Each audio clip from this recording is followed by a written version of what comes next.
ഒരുപാട് ആളുകൾ ഇന്ന് പെരുന്നാളിൻ്റെ ദിവസത്തായിരുന്നു പോയിരുന്നത്. ഒരുപാട് ആളുകൾ ഇവിടെ സന്ദർശിക്കാൻ വന്നിട്ടുണ്ട്. പ്രത്യേകമായിട്ട് ഇവിടുത്തെ ഒരു കാലാവസ്ഥ, അറ്റ്മോസ്ഫിയർ, ഈ ഒരു പ്രകൃതിയുടെ ഒരു സുഗന്ധം ഇവിടെയുണ്ട്. എന്തെന്നില്ലാത്തൊരു മനസ്സിനൊരു സമാധാനം കിട്ടുന്ന ഒരു അന്തരീക്ഷം തന്നെയാണ് ഇവിടെ. നല്ല തണുപ്പും ഒരുപാട് ആളുകൾ ഞങ്ങൾ വന്നപ്പോൾ പല സ്ഥലങ്ങളിൽ നിന്നും ഇവിടെ എത്തിച്ചേർന്നിട്ടുണ്ട്. അപ്പോൾ ഈ പൊന്മുടി എന്ന് പറയുന്ന പേര് കിട്ടാനുള്ള കാരണം എന്താണ്? ഒരുപാട് വിശ്വാസങ്ങളുണ്ട്.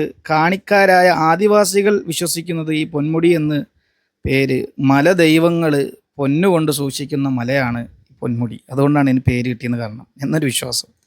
പിന്നെ ചിലർ പറയുന്നത്, ചരിത്രകാരന്മാർ പറയുന്നത് ബുദ്ധജൈന സംസ്കാരമാണ് ഇവിടെ ആദ്യകാലത്തുണ്ടായിരുന്നത് എന്നവർ അഭിപ്രായമാണ്. അവർ ബുദ്ധരും ജൈനരും അവരുടെ ദേവനെ പൊന്നൊയിര് ദേവൻ, പൊന്നൊയിർ കോൺ എന്നൊക്കെ വിളിച്ചിരുന്നു. ഇതിൽ നിന്നാണ് ഈ മലയ്ക്ക് പൊന്മുടി എന്ന് പേര് വന്നതെന്നാണ് അവിടെ കരുതുന്നത്. പൊന്മുടിക്ക് പൊന്നലം, പൊന്നമ്പലമേട്, പൊന്നോമല, പൊന്മന തുടങ്ങിയ ഒരുപാട് പേരുകളുണ്ട്.